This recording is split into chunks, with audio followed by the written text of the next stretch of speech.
Here's our end. Hey, welcome to the Fireside Tattoo Podcast, the official podcast of the Fireside Tattoo Network. Sounds good, right? Sounds great. Yeah. I don't remember if last year we had fixed the headphones, but for the longest time you could only hear out of one of these. Yeah, when I did it last year, it was just hear out of the one side. It was just the cable that connects. We had like a mono cable. I thought there was some just cable stuff. Yeah, just cable stuff. Easy. Yeah.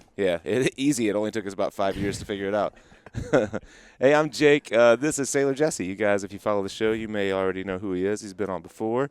We'll do our little annual catch-up here at Space City Tat Show. So, if you guys, I'll start the conversation. If you guys don't know, Jesse travels and really teaches tattooers about life as a traveling tattooer. So just to catch up a little bit, what's your travel schedule like now? I know you're based out of Arizona. Yes. Right now I've scaled it back because I'm revamping everything and just kind of on the seminar side of it, the teaching yes, side of it. On the teaching side of it, and also on the convention side of it. Just catching my breath. 4 years living out of a suitcase, no home, no shop. Kind of wears on the body a little bit. So yeah. Been able to find a shop to settle down with. It's Dark Horse Tattoo out in Gilbert, Arizona. Dark Horse? Dark Horse. Okay. Great shop, great environment. Okay. Great, phenomenal artist. That's not where your brother is? No, he's in Southeast Arizona. Gotcha. Okay. All right. So. Well, you're obviously a seasoned vet at working shows because this is the second year in a row that you've been available the night after the after party to podcast at 10 o'clock in the morning. So you've learned your lessons, I guess, on this lifestyle. Definitely. Yeah. Learned when and when not to make the most of it. So to speak. Yeah. And I don't want you to give away anything on your revamped seminar or anything, but last year we kind of went through some kind of practical tips on the show, on this podcast for tattooers. Any big things that you would say that you've updated since fundamentally since the last time we talked? Fundamentally, without getting into the meat and potatoes, a lot of it's still very user technical side. Getting the new apps, making sure you're up to date with the laws. I'm going to be going over because TSA is coming out with new regulations this year. They're requiring things like new IDs. Yeah. So they require a star and an ID now. A lot of people don't know that. Mm-hmm. So by October, if you don't have that, and then you go to do a show somewhere, you don't have the new ID, then they're not going to let you fly. Yeah. So even if you're TSA pre-check and anything but passports will still be, they won't change. So stuff like that, keep in mind if you're flying. Yeah. Your ID, they won't take it after October if it doesn't have a star. And I guarantee tattooers will be the one group of people that will wait until September 29th to go like, how do I get this ID? I still haven't done mine. So. Yeah, I haven't either. But you can use a passport, right? Yes, you can use a passport. Passport doesn't have to change. You don't have to update it. It's just physical IDs, state IDs. Yeah. I want to talk about something that we touched on just a little bit before the show here, and I'll start with a story. The day before I came here this past Thursday, I worked on a piece building off of a chest tattoo, and it was going up, and this guy's a teacher, a high school teacher, and it had leaves that were pulling up onto the middle of his throat and onto his neck. And I had to hand draw them on because it was building off of an existing tattoo. So I have him laying down on the bed. I draw him on with Sharpie, and I'm like, okay, I think I have him where I like him. Go ahead and check him out in the mirror and see what you think. And he goes, no, man, I trust you. Go for it. On his throat, right? And so yesterday, and I thought about that. I was just like, how bizarre is it that a professional would just trust me to draw on them with Sharpie and say, yeah, go on, let's just make that permanent. And then I was watching you yesterday draw on some cherry blossoms in the center of a, was that yesterday or the day before? Day before. Okay.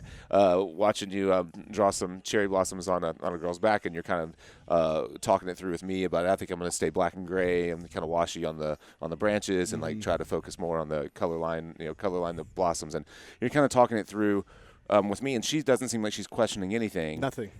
And your lifestyle, the way that you tattoo, it's almost impossible for you to prepare in advance and send drawings in advance. Mm-hmm. Yes, because a lot of times, a lot of my clientele, different state to state, my first interaction with them is strictly online. And they give me all their information. I never get to see them. I never get to physically touch them, so I can see what I'm working with. It's all, here's your idea. blind trust. And when I show up, sometimes it's, okay, do you have a drawing? No, we're going to draw on you. Mm-hmm. And they get that first, you're going to what? And then they think about it for a split second. They're like, no, I trust you. They always say that, no, I trust you. Yeah. And I'm like, you don't even know my last name. Right. And you trust me to change your personal appearance for the rest of your life? Amazing. It's amazing. It's amazing. I don't know when it happened. I can remember a time, and I'm sure this time still exists. I'm sure this still happens, but I can remember a time in tattooing when the client micromanaged the process so much that they just constantly ruined designs or shot down ideas. And I remember doing multiple drafts, and I remember being in a shop, just 10, 15 years ago, being in a shop where the artist would come back in the back room and slam the door of the drawing room and just be like, God, fuck this stupid client. This is the fourth time I've done this. Yep. And they're making these stupid changes. And then somehow that morphed into, no, I trust you. And I don't really know when it happened. I remember when I first started seeing bigger name artists that would not show drawings in advance. And it seemed like crazy to me to be like, oh no, I don't show drawings. They see drawings when they show up. That's the key. Yeah. I think that's the key. I think a lot of artists have started adopting showing the work instead because the client's still week, 2, 3 weeks ahead of their appointment. Hey, do you have something drawn yet? A lot of times it's no, not because we don't want to. It's no because we have other appointments we have to get to. So by the natural, demand on our time, it's pushed that to closer to the actual tattoo day, which now eliminates the client micromanaging every week. Like, no, I want to change this, or no, I don't like the way this looks, let's add that.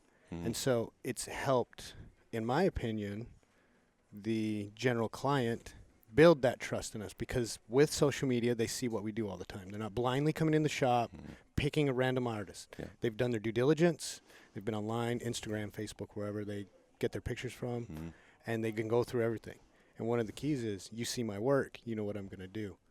Doesn't matter how I get there, as long as I get there. And you have to trust that process. Yep, I think that's something that I hadn't thought enough about, and I think that's the key, that the familiarity with the artist before they get there, because back in the time that I'm thinking about was pre-social media, and they were flipping through a paper portfolio that maybe had 15 examples in it, 20 examples. And that portfolio, depending on the artist, may not have been updated for the last year and a half or two. So he could be a totally different tattooer, but because demand on his time, he can never get to the portfolio.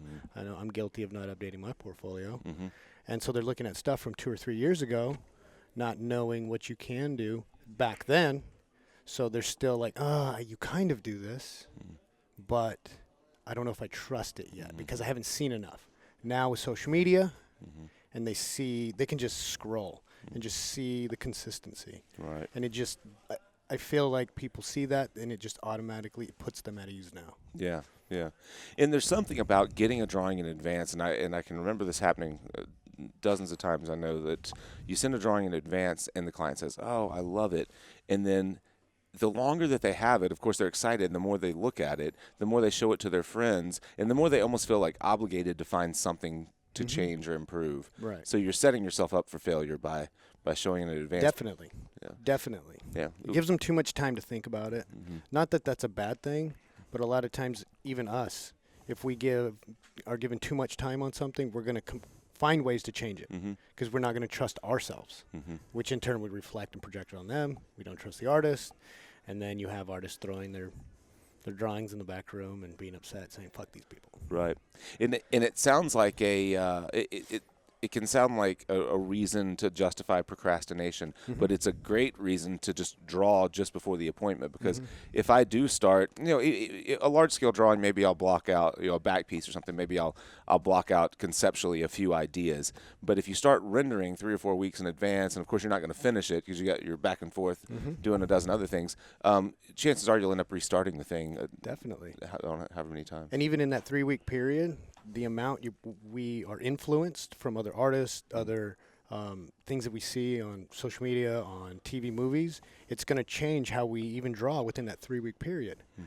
If you give me an idea and I'm going to draw it 3 weeks out and then take that same idea and redraw it the day before the tattoo, 2 totally different drawings, because my perception's changed in those 3 weeks. So what I like to do is I like to sit and I like to just marinate on it. Think about it. How could I do it this way, A, B, or C? and I'll wait, in a sense, procrastinate, but it's not procrastination anymore. It's, okay, this is my window before the tattoo to design this tattoo. Sometimes it's when I sit down with the client, sometimes it's just printing off some reference, but it needs to happen then, because then my focus is 100% on that, instead of trying to quote-unquote multitask by, draw this one and then work on this other design, and then you still have 10 appointments in between. Right. Just what you learn in those 10 tattoos will change how you're going to attack that from 3 weeks from now. So try to keep that in mind. That way you get the best product at the end. Yeah, I think I think those are all good points, and I was discounting the importance of how familiar our clients are with us now, as opposed to how familiar they were with us even 5 or 10 years ago. And I guess it should have been obvious that that level of trust would develop, because people trust professionals and they trust their hairdressers to make decisions a lot, right? They trust style, they trust the person at the department store to say that dress looks better on you than this dress. Right.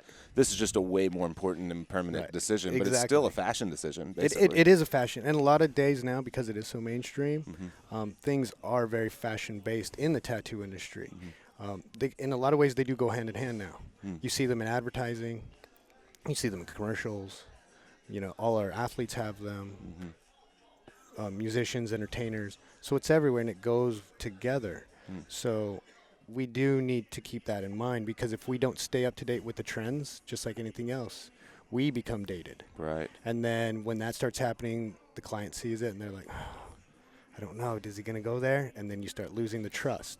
So you got to do your due diligence as an artist to keep up. Yeah. That way that trust always stays there. Yeah. And not lying to the client. Kind of be upfront about it, whether it's something they want to hear or not. Just be like, this is how I am. This is how I do my process. And when you have that, you don't lie to the client. Like I always tell my clients, especially my female clients, it's kind of funny. I tell them, I'm the only man who'll never lie to you. And they look at me and they're like, what do you mean you'll never lie to me? You're a man. Right. I said, yeah, but this is tied to my tattoo reputation. And so I can't afford that. So in essence, I've just ingrained it to always be straight up, truthful to a fault. If you can't be, because then you can't get that trust, that automatic trust. You can trust me and not even know my last name.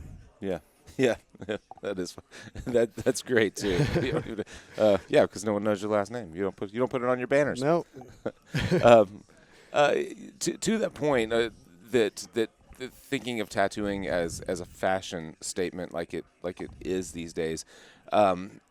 Something I neglected to understand for so long, having a traditional mindset in tattooing, and that knowing that I want to push contrast as hard as I can and make shapes as dynamic as I can. And then, we all started kind of getting peppered with these requests for, like, I just want a tattoo that's like kind of like henna, or just a little bit off my skin tone, or white tattoos, or soft tattoos. And just I'm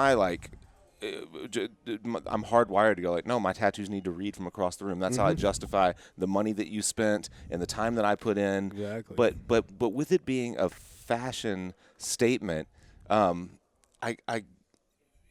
everyone wants to wear a bright green shirt to stand out, right? Exactly. Yeah. Not everybody wants all that. So for me, the way I've applied that, I was right up from the front. I tell them when they come to me with either a sketch design, with the light fading lines that aren't going to hold, or the no blacks, or whatever the trend is. I tell them, these look great, but I have to be truthful with you. Half this will fall out, or this may not hold up the way you want it to. We need to do it darker. You'll still get the same effect. And remember, it's not about what it looks like now. Later on, you're going to get the fade. You're going to get some of the things that we know that with time tattoos do.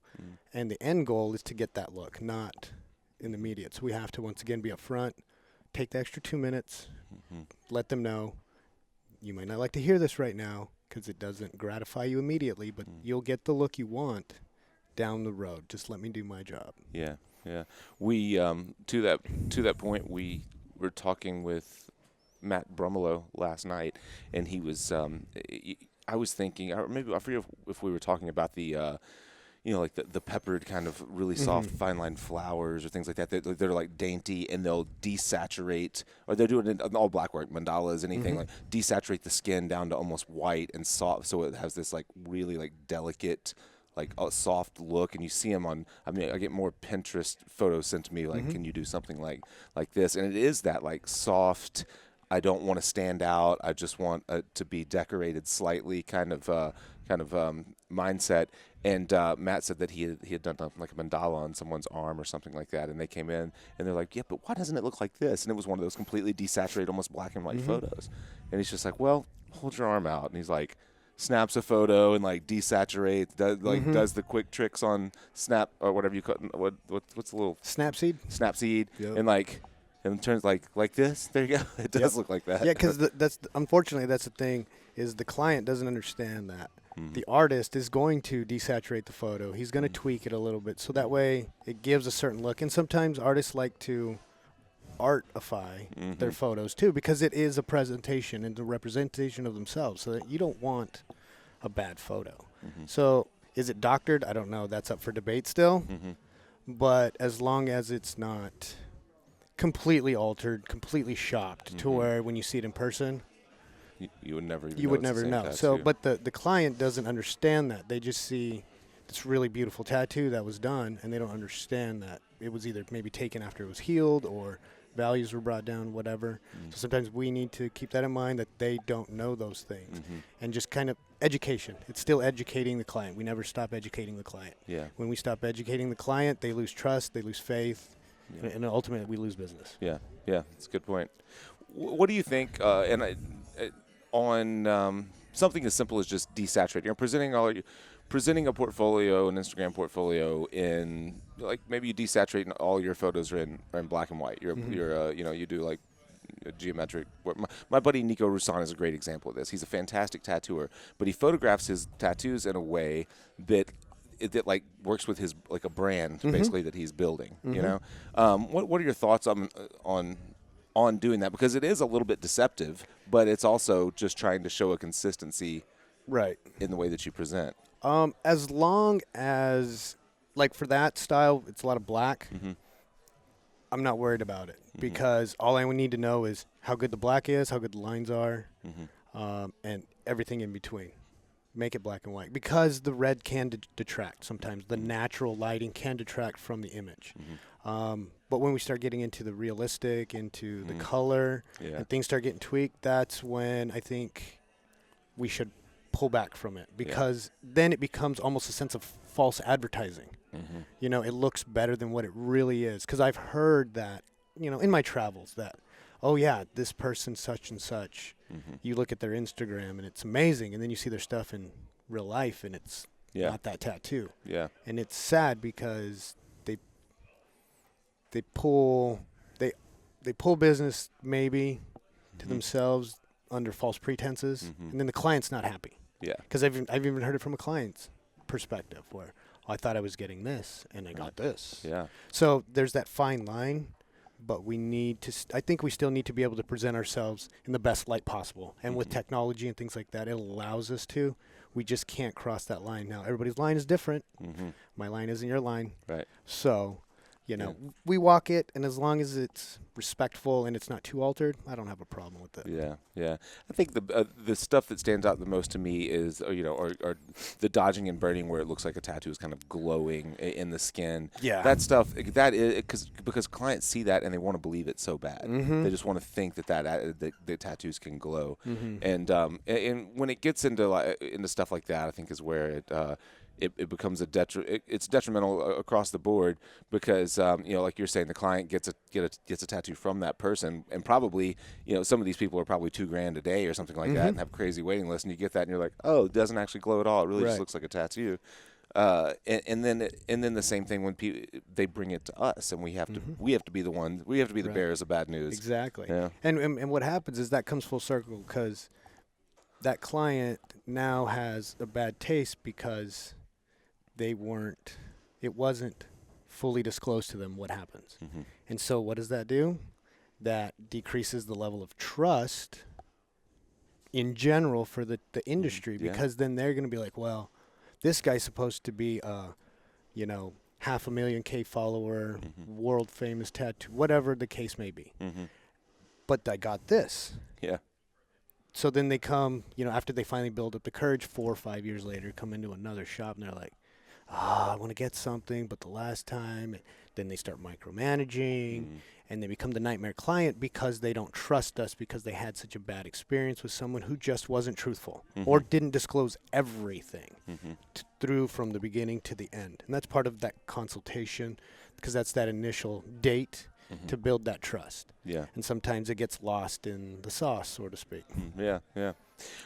Another slight something else that I see happen in those situations.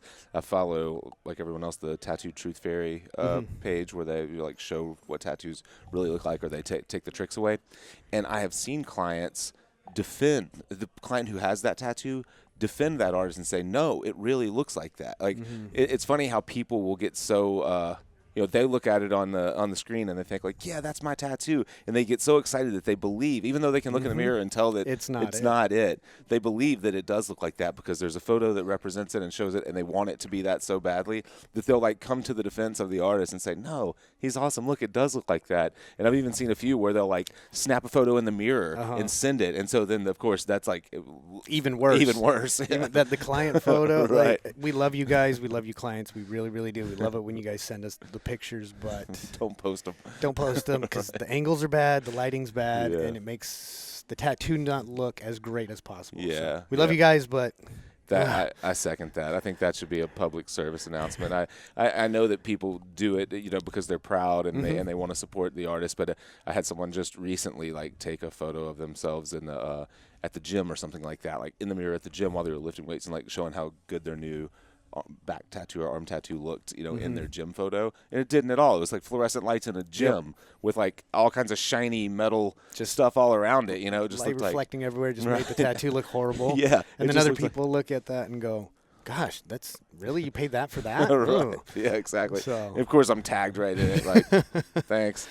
Yeah, but so we love you guys, but it's okay if you don't send us pictures. We don't mind. Yeah. Where are you off to? What's your next show? I'm going to be hanging out in Gilbert for the next few months. My next show will actually be Duke City in Albuquerque in July. Oh, okay. So I'm going to, this year, like I said, I'm going to rest a little bit and then do Duke City in July and just kind of focus on Arizona and my Arizona clientele. I do have a few clients flying in over the next couple months from different parts of the country. So instead of having to go to them, they get to come to me a little bit now. Yeah. And so when I do have clients come out like that, I always ask them, hey, take an extra day or so. That way we can go out. I can take you to Sedona or something. Try to do a little something, to make it. Because, if you're going to fly from halfway across the country, you don't want to just get tattooed and leave. Yeah. So I want to make it a little extra special for them. Since it happened for me, the vice versa, I try to give back now when I'm home. That's nice. And it's a newer kind of phenomenon where people are flying across the country to come and see you, but it doesn't take a whole lot if you do. And I know the majority of people watching the show don't have anyone flying to come and see them. You have that because you've spent so much time building a clientele all over the country. But when you do find that happening, I think it's well worth it just to like help them out to find the closest Airbnb, where the best restaurants are if you can take them out and do a little something if you're close enough to do that. But it's such a small amount of effort. We were who did we podcast with? Oh, it was in Richmond. It was what's the Ryan Ashley. Oh, okay. So she's at at Elysium with Arlo. And I guess the majority of their clients fly in. I'm like, so what's that experience like? What do you like? What's y'all's process for? Do you just say show up this day and you don't care how they get there, what they do? And she was like, we have a like full on. She's like, they're the guest of honor from the time they get off the plane until they get back on the plane. She's like, we make it an experience at the studio, and it's like, well, that's that's awesome, but that really raises the bar because those people, they both do really beautiful tattoos, and in the shop, from the photos that I've seen, looks like a really beautiful shop, and and if someone gets off the flight and there's like a car waiting for them and their name's on it, and it's like, we're taking you to your room and your tattoos at this time, so you're gonna want some bottled waters and here's a few snacks, and then it's like, oh, It's definitely an experience. Yeah, it's a different world of tattooing than I used to know. Yep, yeah, definitely. You know, and through my travels, I've ran into different artists that do different levels of that, and that's where I pick it up from. One of the first artists I ever really knew that did that was Ty McEwen. Oh yeah. After he settled down in Phoenix, and me and him got hanging out and doing some stuff off of tattooing. He would explain to me some of that, how his client, because he's got a lot of clientele that flies in, and same thing, he likes to take them out and show them a good time. And I thought, you know what, that's amazing, because it doesn't take much effort on our part, like you said, but it makes that experience more memorable for that client, and then you can't put a value on that tattoo anymore, you know, because you've built not just a client, you know, day, but you built a memory for them as an individual. And to me, I think that means more to them.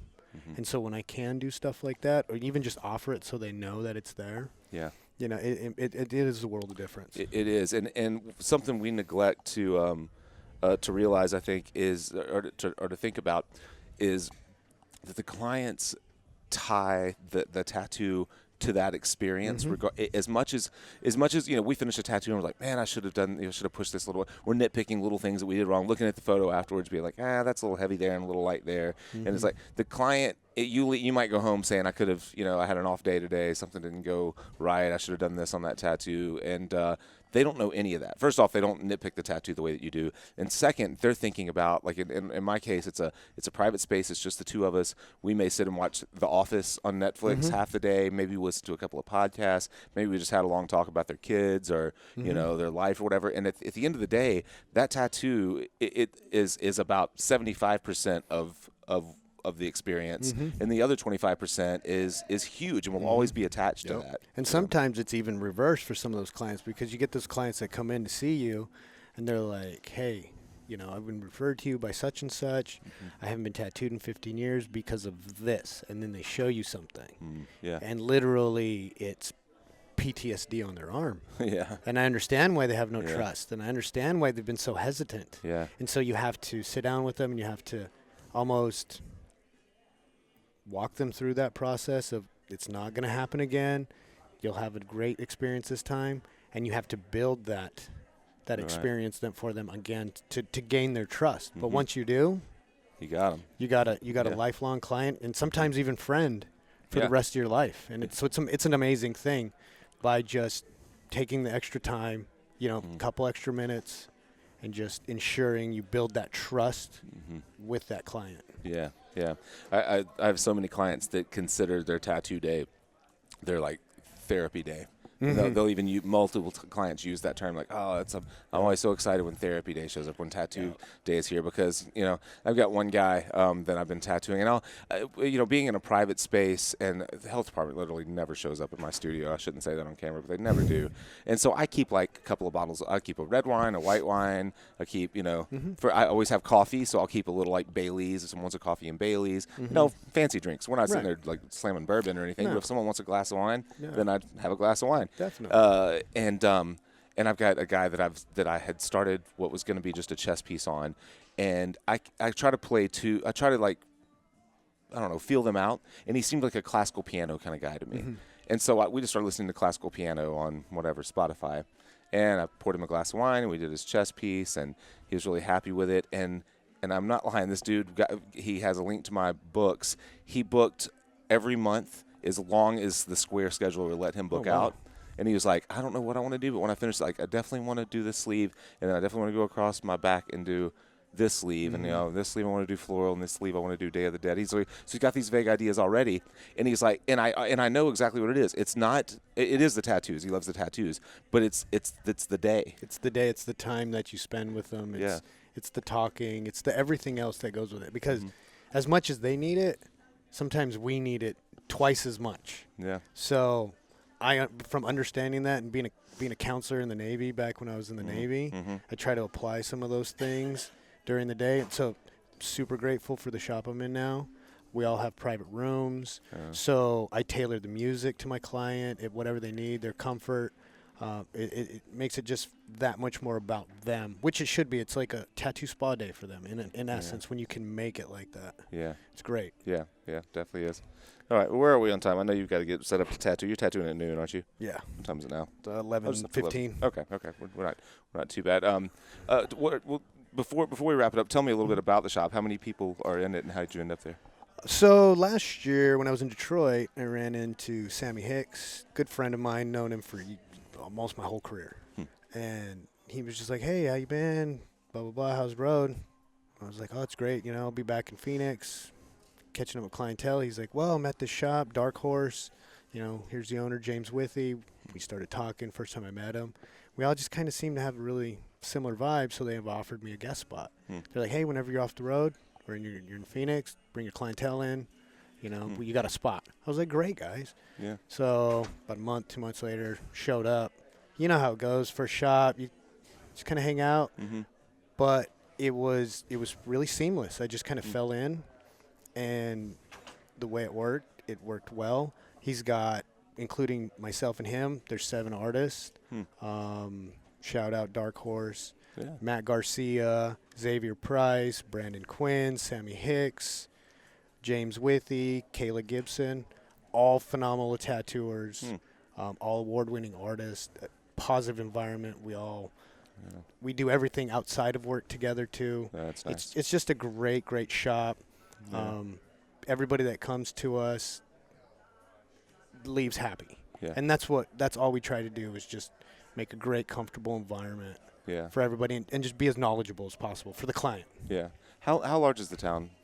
Gilbert, it's basically a suburb of Phoenix. Oh, okay. So it's part of that part of whole Phoenix. massive metro area that just keeps growing. I think Phoenix grew by almost 1 million people in the last year and a half. It's one of the largest growing cities in the country right now. So it is a good place to be right now. Yeah.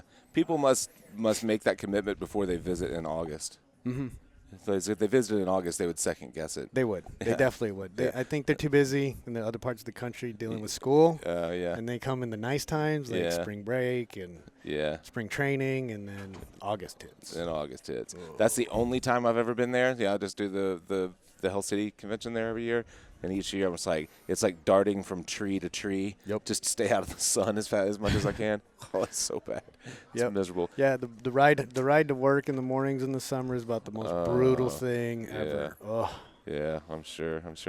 All right, well, we can wrap it up. Man, I appreciate you taking the time. If people want to get in touch with you, now that you're settled down, if people want to get tattooed, is it a little easier, I guess? Definitely a little easier. Yeah. You know, it's easier to come in and get tattooed by me there. And I'm still doing shows, you know, a couple of major shows throughout for this year.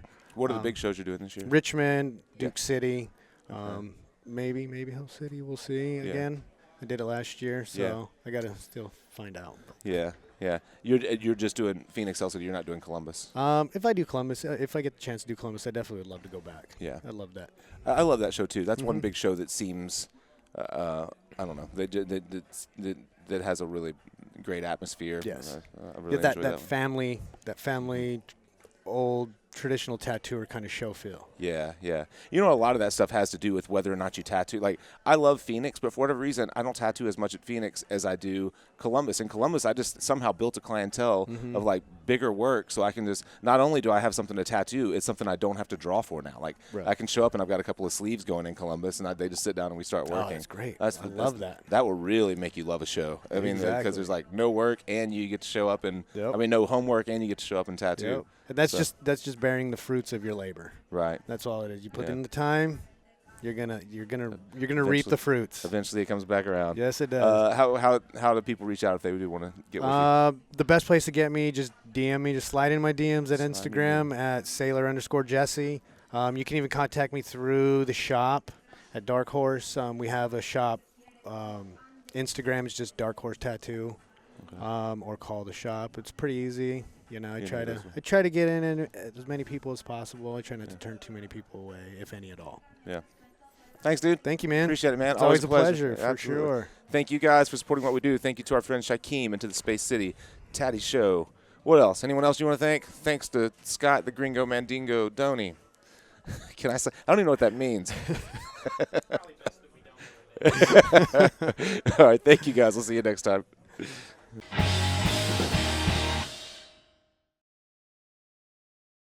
Hey, thanks again for watching. Please be sure to like and comment and subscribe to our channel so you can stay up to date with all of the things that we are doing. If you would like to buy us a drink, please support us on Patreon. There's a button somewhere around here that allows you to do that. You can also visit our website and subscribe to our newsletter so you know where we're headed and what we're doing. And while you're there, please check out our merchandise page. Buy yourself a fancy new Fireside t-shirt. Thank you for supporting the Fireside Tattoo Network, and we'll see you on the next episode.